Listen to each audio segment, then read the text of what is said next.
Assalamualaikum warahmatullahi wabarakatuh. Bertemu lagi dengan saya Lina Adi Indrawati di dalam pengimbasan aksi nyata modul 1.4 Budaya Positif.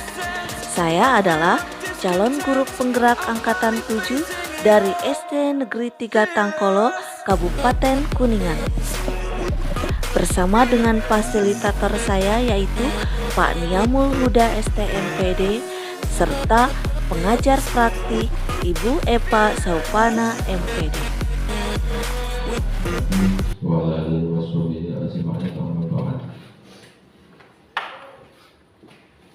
Bapak pengajar praktik yang saat ini sudah ada di lingkungan SD 3 Tangkolo yang saya hormati, Bapak Kepala Sekolah SD 3 Tangkolo beserta SD 2 Jatisari yang saya hormati, rekan guru dari SD 3 Tangkolo serta SD 2 Jatisari dan TK beserta PAUD sama yang saya hormati.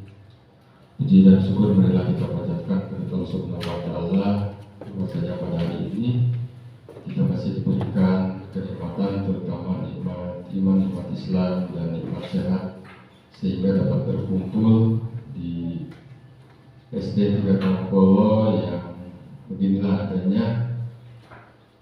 Mudah-mudahan dengan berkumpulnya kita semua dapatkan wasilah dan silaturahmi yang baik dari Rasulullah wa Ta'ala. Amin ya Allah. Kita lanjutkan pada acara selanjutnya, yaitu sambutan. Dalam hal ini sambutan dari Bapak Kepala Sekolah. Yang pertama dari Bapak Kepala Sekolah SD 3 Tangkolo. Untuk itu kepada Bapak Tarik SPD disilakan. Bismillahirrahmanirrahim. Assalamualaikum warahmatullahi wabarakatuh. Alhamdulillah. Rabbi shrah sadri wa yassir li amri wahlul 'uqdatam min lisani yafqahu qawli. Ya qatami alim ya qatami alim, amma ba'du. Pertama-tama marilah kita panjatkan puji dan syukur kepada Allah Subhanahu wa Ta'ala bahwa pada hari ini, di pagi hari ini, kita dapat berkumpul bersama dalam satu agenda yang diprakarsai oleh guru penggerak atau calon guru penggerak. Mudah-mudahan acara ini mendapat ridho dari Allah Subhanahu wa Ta'ala. Salawat beserta salam semoga senantiasa terlimpahkan kepada Baginda Agung Muhammad SAW. Bapak pengajar praktik yang alhamdulillah pada hari ini telah hadir di tengah-tengah kita, Bapak Kepala SD 2 Jatisari yang saya hormati, rekan-rekan guru penggerak dan rekan guru yang lain yang hadir pada saat ini yang saya hormati. Alhamdulillah pada kesempatan yang baik ini kita dapat berkumpul bersama dalam agenda yaitu pengimbasan calon guru penggerak kepada rekan-rekan guru. Hanya kebetulan di sini ada dua calon guru penggerak, yaitu Pak Mulyadi dan Bu Dina. Kemudian yang ketiga Bu Ani, sengaja digabung di sini dengan mempertimbangkan ya mungkin satu secara geografis juga agak sedikit mengkhawatirkan ketika PP-nya harus ke sana. Yang kemudian ya mungkin pertimbangan-pertimbangan yang lain. Kita ketahui bersama bahwa calon penggerak ini barangkali sudah menginjak bulan ketiga kalau tidak salah, bulan ketiga, dan berdasarkan informasi dan saya pantau bahwa sudah menginjak ke modul 4 ya. 1.4. Jadi dalam hal ini kalau kita perhatikan dari kata aja, dari kata yaitu pengimbasan artinya namun cek bahasa Indonesia nular gitu kan, supaya kita terimbas gitu kan dari rekan-rekan guru atau sambil gerak mengimbas kepada kita. Karena terus terang saja Pak PP, ketika saya kemarin melihat disodori oleh feedback yang diserahkan itu sangat baik sekali. Sama-sama lah menimba ilmu dari nanti dari ketiga rekan kita yang sedang melaksanakan program guru penggerak, kita ikuti, kita respon dan mudah-mudahan ini dapat berimbas. Dan saya yakin udah terasa walaupun memang belum ini kan memang lagi proses gitu ya, lagi proses. Barangkali itu saja yang saya sampaikan. Terima kasih. Wassalamualaikum warahmatullahi wabarakatuh. Baik Bapak dan Ibu sekalian, kita lanjutkan dengan penyampaian penjelasan oleh calon guru penggerak, yaitu dari Ibu Lina Indrawati SPD. Untuk itu kepadanya di. Assalamualaikum warahmatullahi wabarakatuh.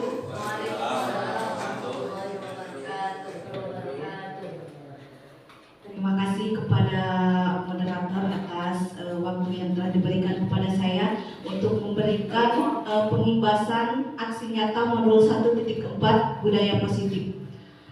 Yang terhormat Kepala Sekolah SD Negeri 3 Tangkolo Bapak Tarik SPD dan Kepala Sekolah SD Negeri 2 Jatisari Bapak Momon SPD. Yang saya hormati rekan-rekan sekalian, teman-teman sejawat SD Negeri 3 Tangkolo dan SD Negeri 2 Jatisari, saya ucapkan terima kasih sebanyak-banyaknya atas kehadirannya untuk menghadiri aksi nyata pengimbasan modul 1.4 dalam tema budaya positif ini. Saya akan memberikan pertanyaan pemantik. Menurut Ibu Bapak, apa makna dari budaya positif?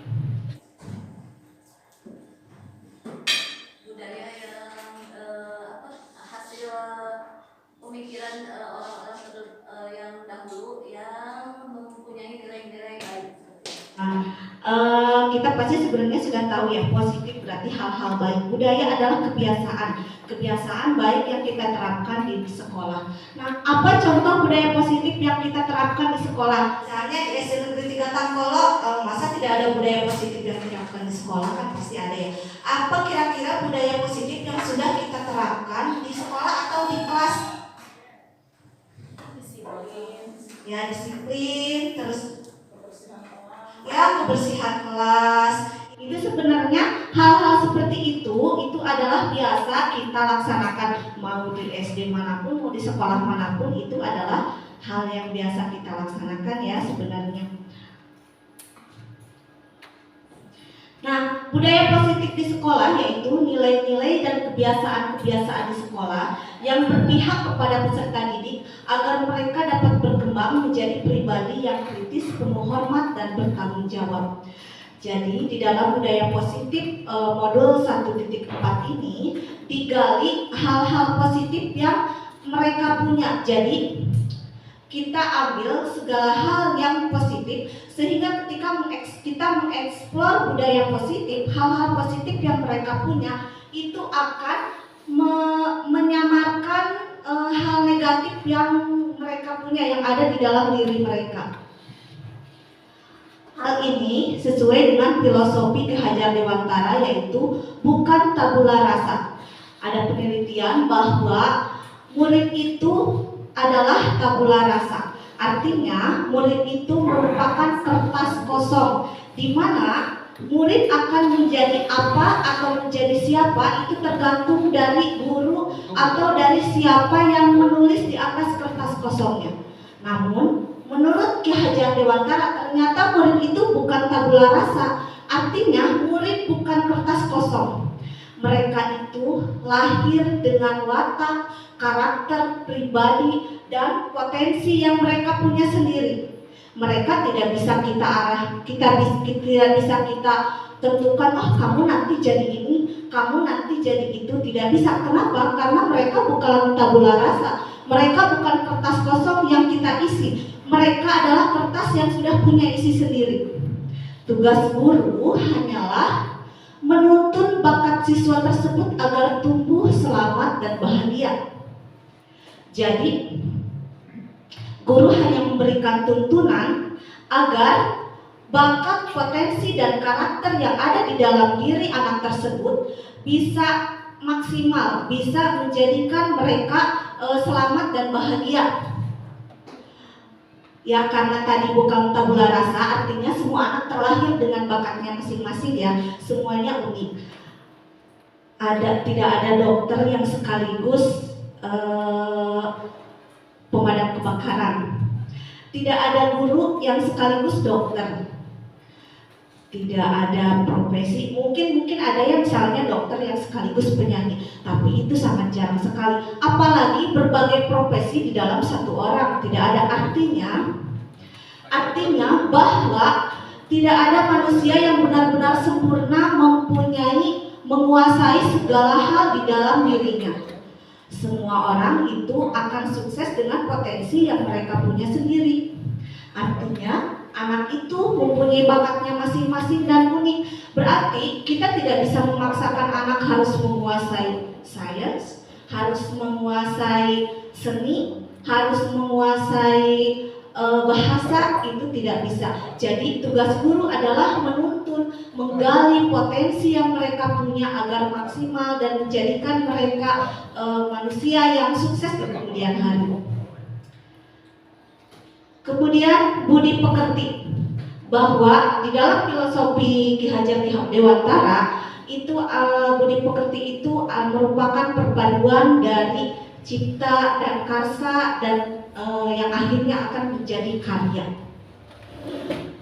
Guru itu ibarat petani dan anak ibarat biji jagung. Artinya guru diibaratkan petani, anak itu biji jagung, dan sekolah itu merupakan lahan. Petani tidak bisa menjadikan biji jagung tumbuh menjadi cabai, tidak bisa menjadikan biji sayur-sayuran tumbuh menjadi pohon mangga. Begitupun juga kita guru di sekolah. Dengan bakat dan karakter yang ada di dalam dirinya, kita tidak bisa menumbuhkan anak dengan potensi yang tidak dia punya. Jadi tugas guru itu seperti petani, hanya tugasnya memastikan benih jagung tumbuh subur dan berbuah dengan hasil yang maksimal. Begitupun guru di sekolah. Guru tugasnya hanya menuntun, kemudian memastikan anak tersebut mengeksplor semua hal yang dia punya dan lahannya itu dijadikan sebagai lahan yang subur. Artinya menjadikan sekolah itu sebagai tempat yang menyenangkan untuk anak mengeksplor dirinya. Anak betah belajar, artinya guru harus menjadikan sekolah itu tempat yang berpihak kepada anak. Kemudian kodrat alam dan kodrat zaman. Anak dilahirkan dengan kodrat alam dan kodrat zamannya sendiri. Di mana kodrat alam adalah tadi ya, bahwa anak itu mempunyai karakter potensi yang lahir dari dalam dirinya. Dan kemudian kodrat zaman artinya lingkungan tempat anak tumbuh. Jadi anak akan dipengaruhi oleh lingkungan, suasana tempat dia tumbuh itu yang mempengaruhi potensi yang terdapat di dalam diri anak. Yang seperti di quote Ali bin Abi Thalib yang sudah terkenal, bahwa didiklah anakmu sesuai dengan zamannya. Artinya kita tidak bisa memaksakan ketika kita zaman era 90-an yang benar-benar jauh dari digital dan memaksakan pola asuh atau pola pengajaran kepada anak-anak sekarang dengan era digital, di mana anak-anak sudah terbiasa dengan gadget ya. Berarti kita tidak bisa memaksakan anak untuk menjauh dari gadget tersebut, karena justru hal itu akan menyakiti mereka. Yang bisa kita lakukan bagaimana memaksimalkan memaksimalkan lingkungan yang ada pada diri mereka, menjadikan hal itu sebagai potensi yang menguntungkan bagi mereka, yang membawa mereka selamat menuju pada keselamatan. Dan sekarang perubahan paradigma yaitu untuk membangun budaya yang positif, sekolah perlu menyediakan lingkungan yang positif, aman, dan nyaman agar murid-murid mampu berpikir, bertindak, dan mencipta dengan merdeka, mandiri, dan bertanggung jawab. Ya, seperti tadi ya yang kita bahas bahwa tugas guru adalah menyediakan lahan atau tempat sekolah atau sekolah yang benar-benar berpihak kepada anak. Lazimnya disiplin dikaitkan dengan kontrol. Dalam hal ini, kontrol guru dalam menghadapi murid. Perubahan paradigma teori kontrol. Ketika kita menghadapi anak-anak, biasanya kita selalu berpikir bahwa kontrol guru terhadap anak itu adalah hal yang utama. Kita bisa menjadikan anak seperti apapun dengan kontrol guru. Ternyata itu adalah ilusi. Menurut paparan Dr. William Glasser dalam kontrol teori untuk meluruskan miskonsepsi tentang kontrol bahwa ilusi guru mengontrol murid. Misalnya, biasanya kita orang tua selalu menghubungi ya kalau misalnya anaknya nggak mau sholat, suka menghubungi, Bu, tolong ya anak saya digeling karena dia nggak mau sholat, seperti itu ya yang kita alami sehari-hari. Jadi berpikir seolah-olah guru itu bisa menguasai anak, mengontrol anak sehingga dia bisa merubah perilakunya menjadi lebih baik. Tetapi apakah hal itu akan berjangka lama atau pendek? Perkiraan bapak-bapak, ibu-ibu, kalau misalnya kita menjadi kontrol terhadap anak didik, anak SD, apakah itu akan berlangsung lama? Tidak ya. Kenapa? Seperti kita tahu misalnya anak kelas 1 ketika diberi nanti harus rajin sholat ya, kalau tidak rajin sholat nanti masuk neraka. Apakah hal itu akan berlaku bagi anak kelas 6? Itu tidak berlaku. Artinya kontrol guru terhadap murid itu jangka waktunya tidak lama, berarti itu tidak efektif. Itu hanya ilusi belaka. Kemudian ilusi bahwa kritik dan membuat orang merasa bersalah dapat menguatkan karakter. Ya, misalnya itu biasanya terjadi kepada anak-anak yang sudah berusia besar. Ya, misalnya anaknya berbuat kesalahan, kita selalu bilang gini, kenapa berbuat kesalahan? Tidak sayang sama mama yang sudah ngasih biaya untuk sekolah? Tidak kasihan sama ibu yang sudah mengajar kalian? Itu efeknya apa yang akan terjadi? Anak akan merasa dirinya tidak berharga. Anak akan merasa dirinya merasa bersalah. Mungkin untuk saat itu dia akan mencoba berubah perilakunya menjadi lebih baik. Tetapi mungkin efeknya mereka akan merasa minder, merasa tidak berharga, dan itu akan mengurangi motivasinya untuk tumbuh lebih baik gitu. Kemudian ilusi bahwa semua penguatan positif efektif dan bermanfaat. Ya, penguatan positif seperti tadi ya, misalnya kalau tidak rajin sholat nanti akan masuk neraka. Ternyata hal itu tidak efektif. Kita selalu berpikir bahwa hal itu efektif dan bermanfaat sehingga kita ulang-ulang dan lakukan. Nah, ternyata itu tidak efektif karena jangka waktu terjadinya efeknya terhadap anak itu hanya sebentar dan tidak lama gitu. Kemudian ilusi bahwa orang dewasa memiliki hak untuk memaksa. Aturan itu kita tahu bahwa aturan itu bersifat memaksa, dan kita merasa itu lumrah-lumrah saja ketika aturan itu bersifat memaksa, karena memang kita berpikir aturan itu sifatnya memaksa, dan kita berpikir bahwa kita orang dewasa berhak untuk melakukan pemaksaan terhadap anak dengan alasan bahwa ini adalah aturan, ini adalah disiplin. Ternyata justru itu akan mengekang anak untuk tidak mempunyai pilihan. Mereka tidak mempunyai pilihan dan mereka akan terpaku kepada hal yang sudah kita tetapkan.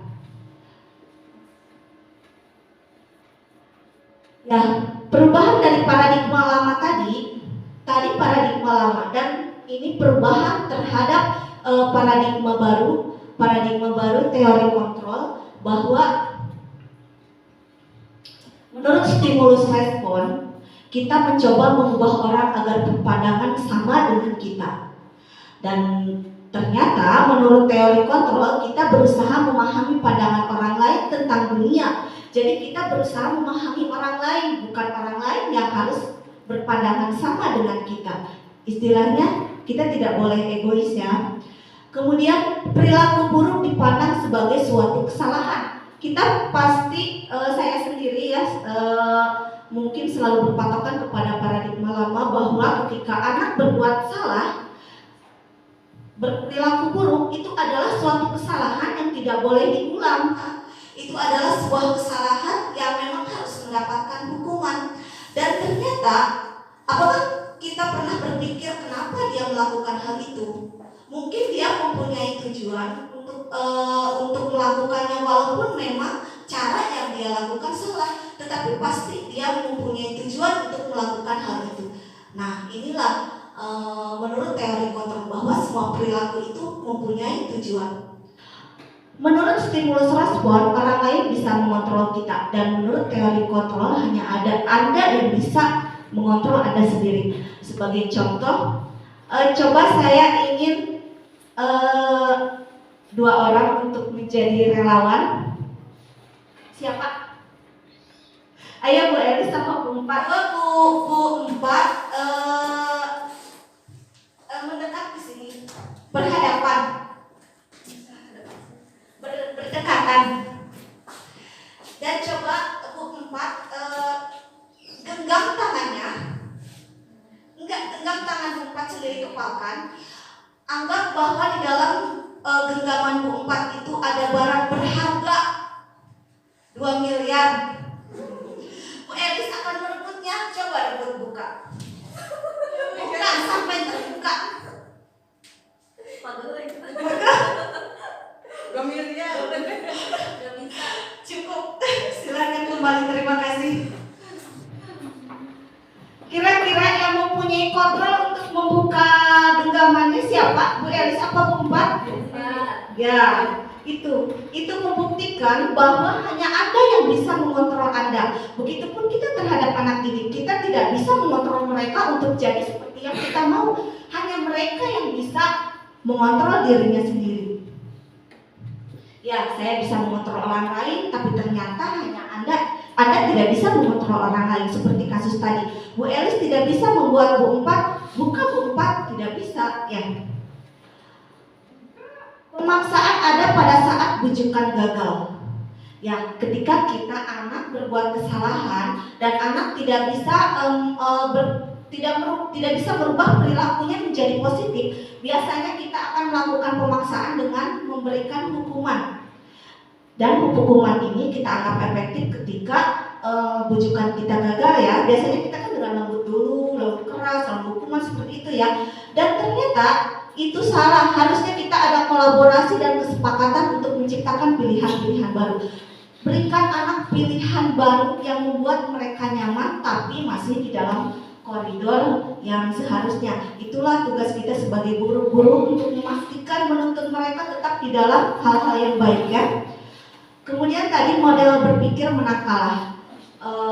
Berarti kalau yang berhasil itu menang, yang tidak berhasil itu kalah. Artinya saya harus menang gitu ya. Seperti itu kalau di dalam stimulus respon. Sedangkan di dalam teori kontrol model berpikir menang-menang. Artinya semua pihak harus mendapatkan kenyamanan yang sama, harus mendapatkan sesuatu hal yang sama. Bagaimana keputusan tersebut menjadikan kedua belah pihak merasa nyaman dan tidak dirugikan. Seperti itu.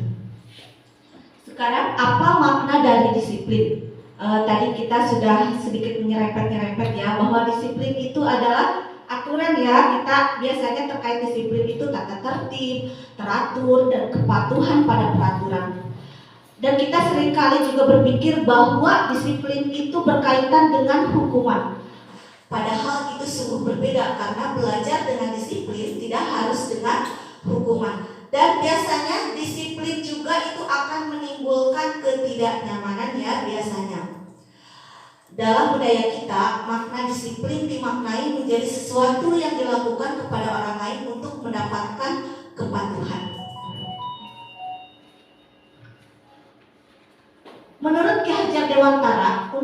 menciptakan murid yang merdeka, syarat utamanya adalah harus ada disiplin yang kuat. Disiplin yang dimaksud adalah disiplin diri ya, jadi harus ada motivasi internal. Disiplin diri mempelajari bagaimana cara kita mengontrol diri, bagaimana menguasai diri untuk memilih tindakan yang mengacu pada nilai-nilai yang kita hargai agar tercapai tujuan mulia yang diinginkan.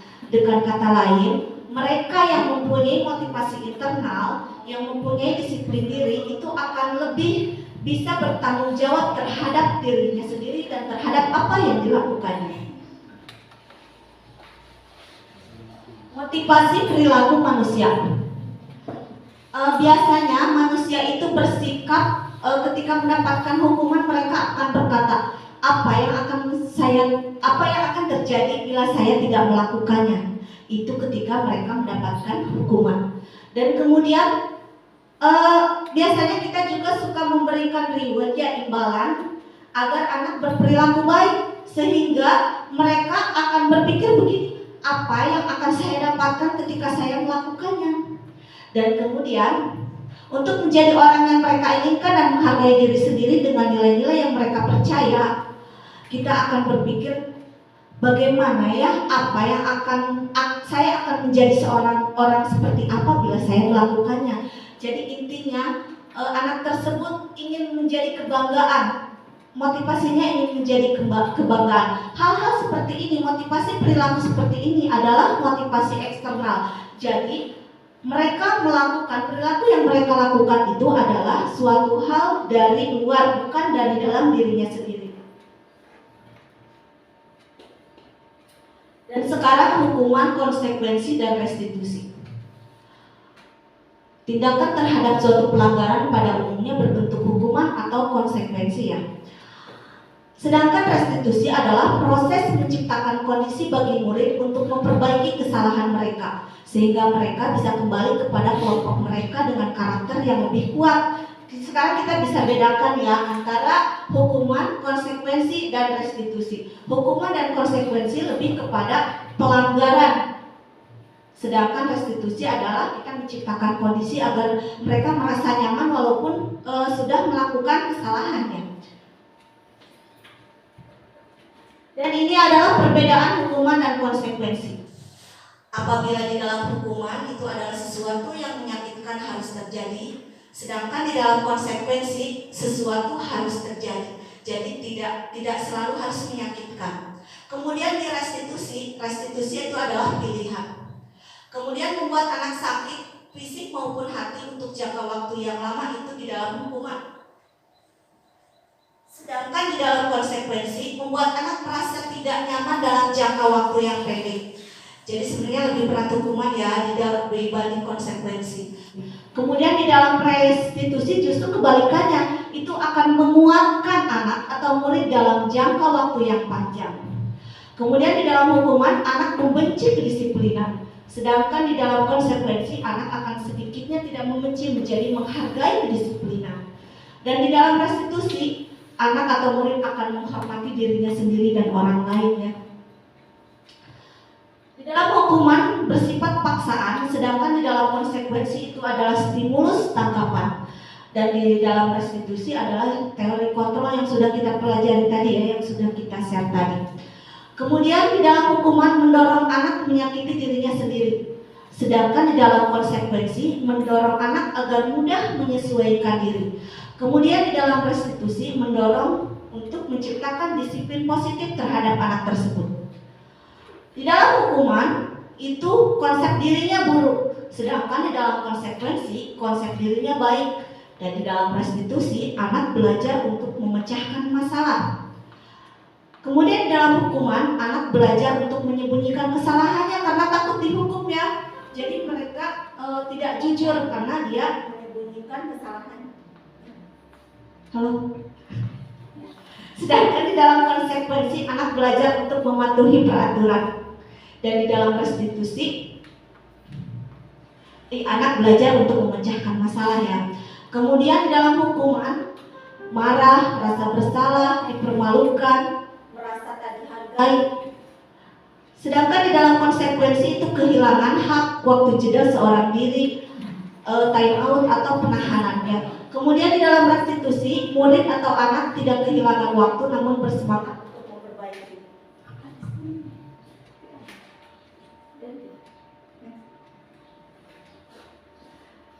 Sekarang Bapak Ibu kita coba ya, ini termasuk hukuman atau konsekuensi. Ayo. Mencatat 100 kali di dalam kalimat saya tidak akan terlambat lagi karena terlambat datang ke sekolah, kira-kira itu hukuman atau konsekuensi? Hukuman. Ya. Alasannya? Alasannya apa? Nah, tidak relevan ya antara kesalahan yang dilakukan dengan hukuman yang dia dapatkan ya. Kemudian lari mengelilingi lapangan basket 2 kali karena terlambat hadir ke sekolah, itu hukuman atau konsekuensi? Konsekuensi. Ya, kita lihat nanti. Kira-kira hukuman atau konsekuensi itu relevan tidak antara kesalahan yang dia lakukan dengan hal yang dia terima. Kemudian menggantikan kertas tugas teman yang dicoret-coret. Ya, konsekuensi ya, itu karena kertasnya dia coret-coret ya nanti dia harus mengganti ya, itu relevan. Kemudian membersihkan tumpahan air di meja tulis karena tersenggol saat belajar. Konsekuensi. Meminta murid tidak mengenakan sepatu seharian di sekolah karena tidak mengenakan sepatu hitam. Ya, tidak relevan ya, maksudnya jangan sampai seperti itu menyakiti anak ya. Kemudian lari mengelilingi lapangan basket 2 kali karena terlambat 10 menit untuk pelajaran PJOK. Ya, itu relevan karena itu di dalam pelajaran PJOK. Nah, ini adalah jawabannya. Yang pertama itu memang hukuman. Yang kedua juga hukuman karena tidak relevan ya. Dia terlambat hadir ke sekolah tapi hukumannya lari-lari, itu tidak relevan dengan hal kesalahannya. Kemudian ini tadi ada murid push up 15 kali karena tidak menggunakan masker ke sekolah, juga itu merupakan hukuman ya. Kemudian menggantikan kertas tugas itu konsekuensi, membersihkan tumpahan air juga konsekuensi, meminta murid tidak mengenakan sepatu seharian itu merupakan hukuman, dan lari mengelilingi lapangan basket 2 kali itu merupakan konsekuensi. Terima kasih ya Bapak Ibu Guru telah memberikan jawaban. Dan sekarang penghargaan. Dan menurut Alpicon, tindakan memberikan penghargaan juga sama dengan hukuman. Kenapa? Pengaruh jangka pendek dan jangka panjang. Mungkin untuk jangka pendek penghargaan itu akan efektif, tetapi untuk jangka panjang apakah itu akan efektif? Ketika anak diberikan hadiah dan kita berhenti memberikan hadiah, apakah anak akan terus termotivasi untuk berprestasi? Belum tentu ya. Mungkin mereka akan kehilangan motivasi karena dia tidak lagi mendapatkan hadiah, dan jadi menurut jangka waktunya itu tidak efektif. Artinya penghargaan juga sama dengan hukuman. Ya, tadi penghargaan juga tidak efektif, itu seperti itu. Penghargaan merusak hubungan. Di kelas apakah suka ada persaingan perebutan prestasi? Ya, kadang ada ya. Nah, untuk kasus-kasus tersebut, anak yang mendapatkan prestasi biasanya saya pernah membaca ya, ada anak yang selalu mendapatkan juara umum, mendapatkan prestasi, dan ternyata dia dikucilkan oleh temannya, bahkan dibully, dan akhirnya dia memilih untuk pindah sekolah. Artinya penghargaan tersebut justru merusak hubungan dia dengan teman-temannya. Berarti penghargaan itu merupakan hukuman karena tidak memberikan kebahagiaan bagi dirinya sendiri. Kemudian penghargaan mengurangi ketepatan, menurunkan kualitas, dan mematikan kreativitas. Ketiga poin ini itu karena ketika dia tidak mendapatkan penghargaan, dia akan asal-asalan melakukan hal yang harus dia lakukan, sehingga hal tersebut akan mengurangi ketepatan, menurunkan kualitas, dan mematikan kreativitas. Penghargaan menghukum. Saya ingat waktu saya SD ya, ketika mau ulangan umum itu demam. Kenapa? Karena saya takut tidak bisa mempertahankan prestasi. Di sini ada yang merasakan hal yang sama, atau justru mempunyai anak dengan kasus yang sama. Mungkin tidak semua ya, tapi ada juga yang seperti itu. Mungkin mental saya kurang kuat atau bagaimana, tetapi justru saya takut ketika saya tidak bisa mendapatkan prestasi. Dan saya juga takut sekeliling saya akan mengejek karena saya jadi nampak bodoh kalau misalnya prestasinya turun. Sehingga dengan kasus seperti ini, penghargaan itu seolah-olah menghukum saya. Saya harus berusaha kuat, berusaha untuk mendapatkan prestasi dan mempertahankannya. Sehingga saya seolah-olah dihukum oleh penghargaan. Nah, yang terakhir, motivasi di dalam diri atau intrinsik. Justru ini hal yang penting. Peran guru ini untuk memunculkan motivasi di dalam diri anaknya, mengeluarkan motivasi intrinsik sehingga mereka dengan sadar diri akan melakukan nilai-nilai kebijakan yang akhirnya membawa dirinya menjadi murid yang berprestasi dan berperilaku baik. Restitusi, sebuah pendekatan untuk menciptakan disiplin positif. Tadi kita sudah membahas tentang hukuman dan penghargaannya. Nah, sekarang restitusi. Restitusi itu bukan untuk menebus kesalahan, namun untuk belajar dari kesalahan. Kemudian restitusi juga memperbaiki hubungan. Restitusi adalah tawaran, bukan paksaan. Restitusi menuntun untuk melihat ke dalam diri. Restitusi juga mencari kebutuhan dasar yang mendasari tindakan. Restitusi diri adalah cara yang paling baik. Restitusi berfokus pada karakter, bukan tindakan. Restitusi juga menguatkan. Restitusi fokus pada solusi. Dan restitusi mengembalikan murid yang salah kembali kepada kelompoknya. Dari ciri-ciri restitusi ini, kita sudah bisa mengambil kesimpulan ketika hukuman, konsekuensi, dan penghargaan ternyata tidak efektif. Restitusi ini ternyata menawarkan suatu hal yang baik dalam mengendalikan anak.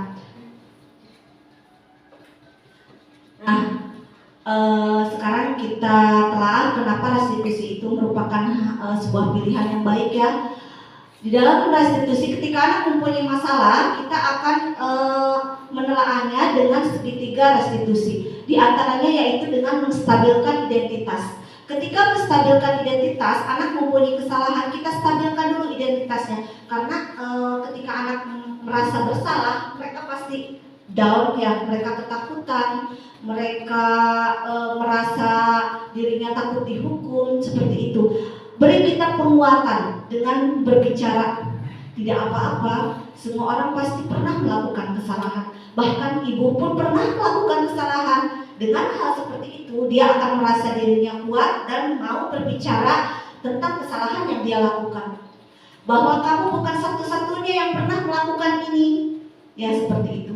Kemudian, validasi tindakan yang salahnya ketika dia sudah merasa identitasnya stabil, dia sudah merasa tenang, mampu berbicara kepada kita sebagai gurunya, baru kita tanyakan. Ketika kamu melakukan salah, pasti kamu punya alasan untuk melakukan kesalahan tersebut. Nah, baru kita cari solusi bersama. Kira-kira apakah ada yang lebih efektif untuk mendapatkan apa yang kamu butuhkan? Misalnya, ketika dia merasa marah kepada temannya, kita akan bertanya, kira-kira apa yang bisa kita lakukan agar kamu tidak marah lagi kepada temanmu? Dan setelah validasi tindakan yang salah, kita akan menanyakan keyakinan. Sebelumnya kita membuat dulu keyakinan ya, nilai-nilai kebajikan yang telah dibuat bersama. Sehingga setelah mereka menyepakati nilai-nilai kebajikan, mereka akan mempunyai motivasi intrinsik untuk mentaati kebijakan atau keyakinan yang telah mereka buat tersebut. Ini adalah contoh kasus penerapan segitiga restitusi yang telah saya lakukan ya. Ini adalah dokumentasinya. Dewi berebut bola dengan Nisa yang menyebabkan Nisa jatuh. Dan ketika saya tanya, memang Dewi itu mempunyai dia bilang bahwa dia gak suka sama Nisa, sehingga ketika bermain dengan Nisa pun dia akan berusaha membuat Nisa merasa sakit. Dia tidak mau main bareng dengan Nisa, seperti itu. Keyakinan kelas. Keyakinan kelas adalah nilai-nilai kebajikan atau prinsip-prinsip universal yang disepakati bersama secara universal, terlepas dari latar belakang suku, negara, bahasa, maupun agama. Menurut Gosen, suatu keyakinan akan lebih memotivasi seseorang dari dalam intrinsik. Seseorang akan lebih bersemangat untuk menjalankan keyakinannya daripada hanya sekedar mengikuti serangkaian peraturan. Sebenarnya apa perbedaannya antara keyakinan, kesepakatan bersama dengan peraturan? Sebenarnya sama saja, tetapi kenapa keyakinan menjadi berbeda? Kenapa keyakinan mempunyai potensi untuk lebih ditaati oleh anak-anak dibanding aturan? Karena di sini adalah keyakinan kelas bersifat abstrak daripada peraturan yang lebih rinci dan konkret. Kemudian keyakinan kelas berupa pernyataan-pernyataan yang universal. Pernyataan keyakinan kelas juga senantiasa dibuat dalam bentuk positif. Keyakinan kelas hendaknya tidak terlalu banyak sehingga mudah diingat dan dipahami. Semua warga kelas sebaiknya ikut berkontribusi dalam membuat kegiatan kelas lewat curah pendapat. Kemudian bersedia meninjau kembali keyakinan kelas dari waktu ke waktu. Nah, di sini adalah perbedaan peraturan dengan keyakinan kelas. Ketika peraturan itu selalu mengembalikan, contohnya ya, di dalam peraturan kan kalau keyakinan kelas itu sifatnya abstrak ya, tidak fokus terhadap aturan sehingga mereka tidak merasa diikat gitu. Selalu mengembalikan buku ke tempatnya itu adalah merupakan tanggung jawab. Jadi ketika di dalam keyakinan kelas kita akan membuatnya selalu bertanggung jawab terhadap hal-hal yang kita lakukan. Itu akan mencakup terhadap segala hal ya. Kemudian dilarang mengganggu orang lain. Itu artinya dia menghormati orang lain dan dirinya sendiri. Sehingga keyakinan kelas yang kita buat itu adalah bersedia menghormati orang lain dan diri sendiri, seperti itu.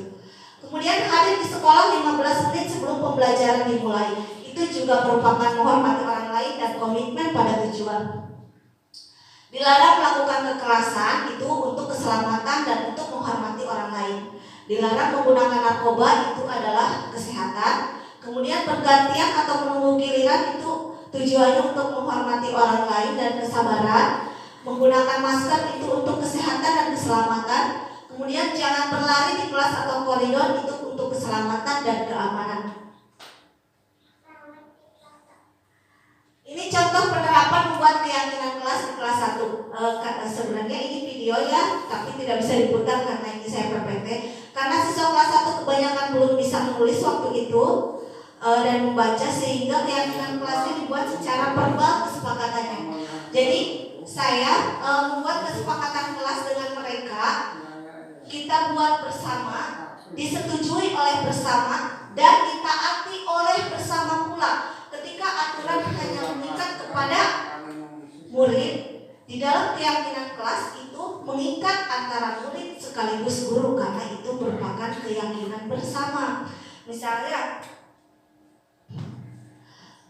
selalu hadir tepat waktu, artinya itu harus disepakati oleh kesemuanya antara murid dengan guru. Ketika hanya murid yang melaksanakan, dan guru tidak melaksanakannya, apakah yakin murid akan taat kepada aturan tersebut? Mereka pasti akan berpikir bahwa kenapa aturan ini hanya mengikat saya? Apa bedanya saya dengan ibu atau dengan bapak, seperti itu ya? Ya, ini di dalam membuat keyakinan kelas ini bukan hanya diberikan keyakinan kelas oleh guru, tetapi harus berunding antara guru dengan murid dengan sesama kelompoknya. Mereka apa yang mereka inginkan, kemudian mereka tuangkan, kemudian mereka tuliskan, dan kemudian mereka tempelkan keyakinan kelas tersebut. Kenapa ditempelkan? Agar semua murid dapat membaca keyakinan kelas yang telah mereka buat dan mereka sepakati dan akan mereka ingat sampai dalam jangka waktu yang lama. Kebutuhan dasar manusia untuk bertahan hidupnya, survival, kita harus punya cinta kasih atau perasaan ingin diterima. Kita juga punya perasaan penguasaan. Kita juga menginginkan kebebasan. Kita juga menginginkan kesenangan. Hal-hal tersebut tanpa kita sadari sebenarnya ada di dalam diri setiap manusia. Contoh kasus, Ibu Ani, guru kelas 5 di SD Pelita Hati, sedang bingung menghadapi ulah salah satu murid di kelasnya yang bernama Agus. Beberapa anak telah datang dan mengeluhkan Agus yang seringkali meminta bekal makan siang mereka dengan paksa. Jika Anda menghadapi situasi seperti Ibu Ani, apa yang akan Anda lakukan? Menurut Anda kira-kira apa alasan Agus melakukan itu? Jangan dulu. Kira-kira apa, kenapa Agus membuat ulah meminta bekal makan siang? Perkiraannya apa ya? Dia tidak bawa bekal. Atau ada lagi? Kebutuhan hidup. Kebutuhan hidupnya dia lapar. Atau apa kira-kira?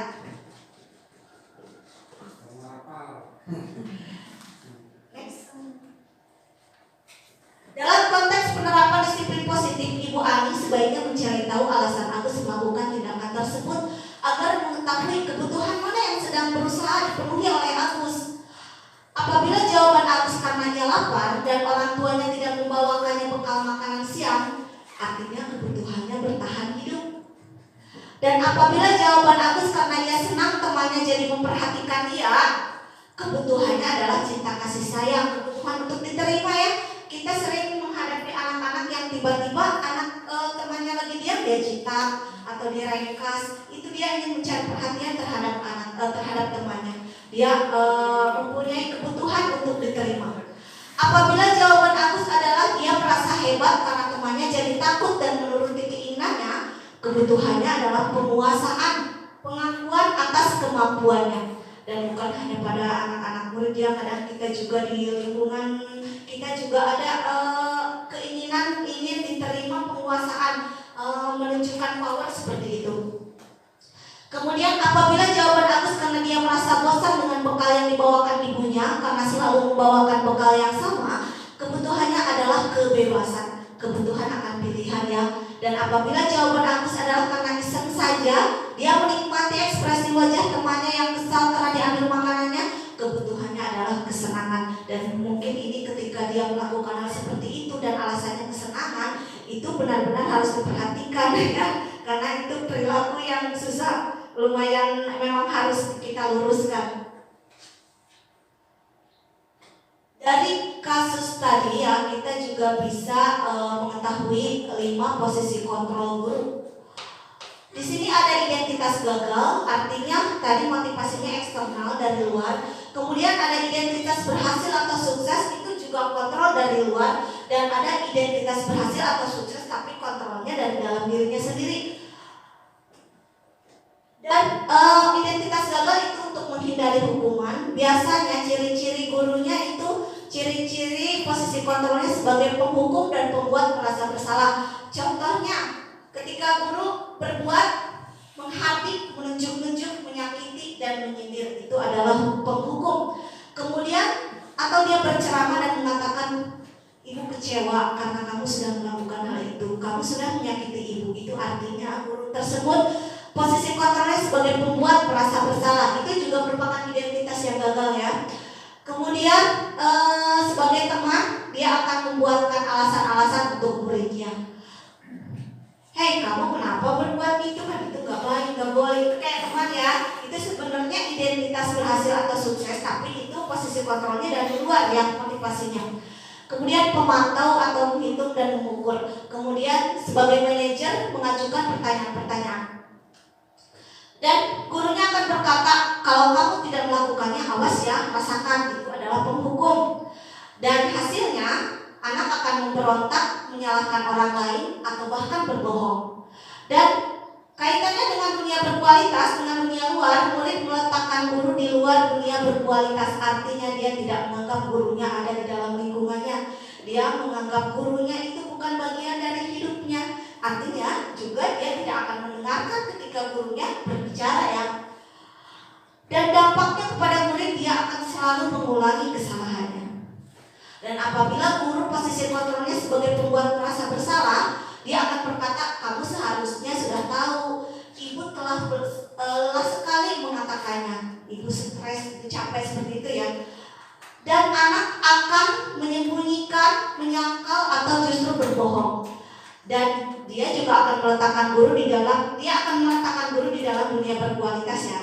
Dia akan meletakkan guru di dalam dunianya dan dia akan meminta maaf. Kemudian tapi hasilnya dia akan merasa rendah diri. Apabila guru sebagai teman, tadi ya sudah ya sebagai teman kalimatnya, hasilnya murid akan ketergantungan. Dia akan selalu membutuhkan guru tersebut untuk memotivasi hidupnya.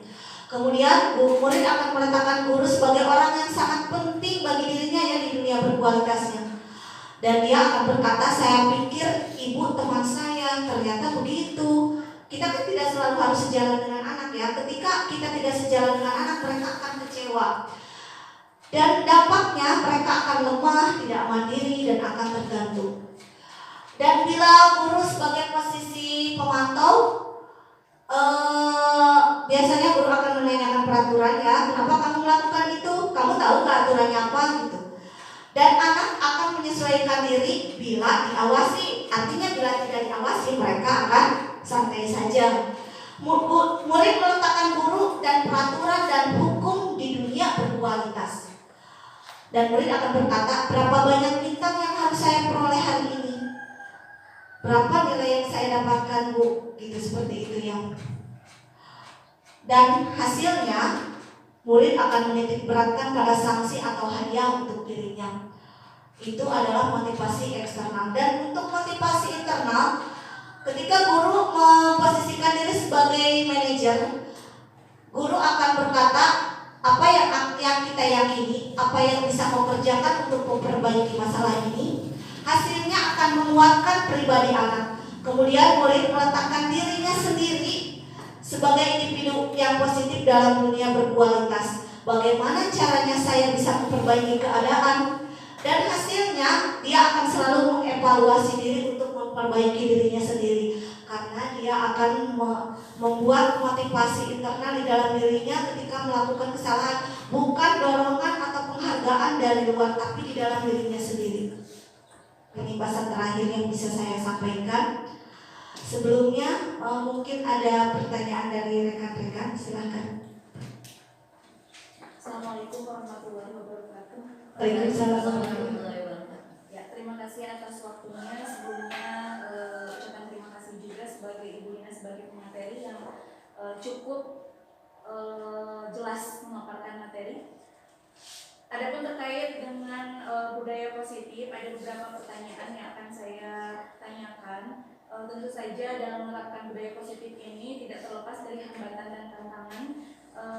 Yang ingin saya tanyakan adalah apa kesulitan yang Ibu hadapi pada saat menerapkan budaya positif di sekolah. Kemudian strategi baru apa yang bisa Ibu atau khususnya kemudian rekan guru pada umumnya dengan memanfaatkan berbagai sumber yang ada atau yang dimiliki. Demikian, terima kasih. Assalamualaikum warahmatullahi wabarakatuh.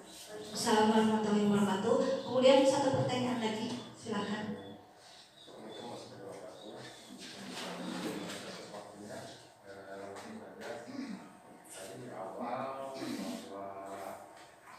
Menurut Ajar Dewantoro bahwa anak itu adalah bukan tabula rasa. Kita tahu bahwa ada beberapa teori di dalam pendidikan, ada behavior, ada humanistik, kemudian salah satunya yang ditemukan oleh John Locke yaitu teori tabula rasa. Nah, yang akan saya tanyakan, apa implikasi bila teori itu dilaksanakan terhadap dunia pendidikan? Itu saja mungkin. Dan implikasi terhadap anak didik. Itu mungkin ya. Assalamualaikum warahmatullahi wabarakatuh. Terima kasih kepada Bu Elis dan Pak Momon atas pertanyaannya. Mungkin akan coba saya jawab ya untuk pertanyaan pertama. Budaya positif ya, tantangan untuk dalam pengaplikasian budaya positif dan strategi apa yang dilaksanakan dalam pengaplikasian budaya positif tersebut. Tantangannya tentunya tantangan dari diri sendiri dan tantangan dari eksternalnya, dari diri anak dan dari lingkungan. Menurut saya perlu perubahan mindset di dalam pola pikir guru untuk lebih tangguh, lebih gigih dalam budaya positif, apalagi di zaman sekarang ketika eranya memang anak-anak tuh sudah tidak seperti dulu yang taat pada peraturan ya. Kalau dulu memang karena mungkin lebih dunia militer lebih dekat zamannya, jadi anak-anak lebih mudah untuk dikendalikan. Dan dengan seiring dengan pola asuh di keluarga sendiri yang lebih longgar seperti itu, jadi kita lebih punya tantangan berat dalam menerapkan budaya positif. Untuk itu diperlukan perubahan mindset di dalam diri kita untuk berusaha mempelajari setiap perubahan zaman, berusaha mau berubah dan mengerti dan berusaha membuat sebuah pembelajaran yang memang berpihak kepada anak. Dan kemudian tantangan dari anaknya sendiri ya tadi seperti itu, dengan latar belakang yang berbeda-beda, pola asuh di keluarga yang berbeda, sehingga itu merupakan tantangan bagi kita untuk menerapkan strategi yang berbeda pula terhadap anak. Dan tantangan dari lingkungan, tidak semua lingkungan sehat untuk anak ya. Ada anak yang dengan lingkungannya memang mungkin kalau di kita ya sehat-sehat saja dengan dunia pendidikan, atau anak-anak yang tidak terimbas pergaulan yang negatif, tapi ada lingkungan yang memang pergaulannya tidak baik ya, mungkin itu tantangan buat kita. Dan strateginya sendiri sebenarnya tadi sudah terjawab. Strateginya tadi satu adalah merubah pola pikir kita, berusaha memperbaiki diri dan menangguhkan usaha kita agar kita semakin tangguh, membuat motivasi untuk diri kita sendiri, dan mau berkolaborasi, membuat kolaborasi dan kerjasama dengan rekan sejawat, dengan kepala sekolah dan dengan lingkungan untuk membuat perubahan positif terhadap anak. Bagaimana? Apakah puas? Atau dari teman-teman ada yang mencoba ikut menjawab? Silakan. Cukup saja. Ya, kita lanjutkan ke pertanyaan kedua ya dari Pak Momon. Implikasi apa dari tabula rasa ya? Tadi tabula rasa. Yang kita ketahui bahwa tabula rasa itu artinya kertas kosong. Tabula rasa itu kertas kosong, dan selalu teori itu beranggapan bahwa anak itu merupakan kertas kosong, dan kewajiban guru adalah mengisi kertas tersebut untuk menjadikan murid seperti apa yang kita inginkan. Dan implikasinya yang terjadi apabila hal itu dilakukan, artinya kita tidak memahami kodrat alam yang terdapat pada diri anak, tidak memahami bahwa anak itu potensinya seperti apa, dan kita memaksakan sesuatu hal yang tidak dapat anak ampuh gitu. Jadi misalnya anak tidak mampu di dalam matematika, tapi kita terus berusaha agar anak tersebut bisa. Kita berpikiran bahwa kalau dilatih pasti bisa gitu. Tapi memang anak tersebut karakternya memang dia tidak suka terhadap matematika, dan itu mungkin akan bermuara kepada kegagalan anak tersebut di dalam penguasaan potensi dirinya. Dan implikasinya di dalam dunia pendidikan, ketika hal itu terjadi, ya tentunya mungkin skala besarnya akan terjadi kegagalan di dalam dunia pendidikan ya, generasi yang gagal lah istilahnya ya. Jadi untuk itu adanya kurikulum merdeka sendiri mungkin itu imbas dari teori tabula rasa yang telah terjadi. Kita selalu berpikir bahwa anak itu besi, dan anak akan jadi seperti apa itu tergantung pandai besi yang menempatnya. Ternyata hal itu salah. Untuk itulah kami di program Guru Merdeka, kemudian kurikulum merdeka, memberikan pemahaman Ki Hajar Dewantara tersebut untuk merubah paradigma lama dan merubah pola pikir kita sebagai guru untuk lebih memahami anak dan memberikan pembelajaran yang menyenangkan bagi anak. Bagaimana kalau ditambahkan mungkin begini ya, pertanyaan teman sangat menarik sebenarnya, karena di zaman kita belajar dulu berbagai teori belajar kan ada pendapat ini. Tapi ketika saya ini mungkin bukan menyimpulkan, tapi ini dugaan sementara dari saya secara pribadi. ketika memang teori yang disampaikan oleh John Locke itu ya tabula rasa itu mungkin dipatahkan dengan kemajuan teknologi yang sekarang, misalnya dengan hadirnya misalnya kurikulum merdeka, mungkin teori ini bisa dipatahkan dengan itu. Artinya mungkin bukan berarti dihilangkan, tapi tidak diberlakukan di sekarang. Itu berlaku di zamannya, kan bisa seperti itu. Ada pertanyaan sebenarnya, tapi nanti aja di ketiga karena waktunya udah lebih dari setengah 12. Mungkin aja gitu.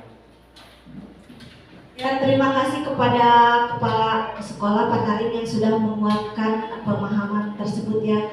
Dan karena waktu juga ya sudah setengah 12 dan ada sesi yang lain, saya ucapkan terima kasih atas semua yang telah hadir di sini dan atensinya. Saya ucapkan mohon maaf atas segala kekurangan. Wassalamualaikum warahmatullahi wabarakatuh.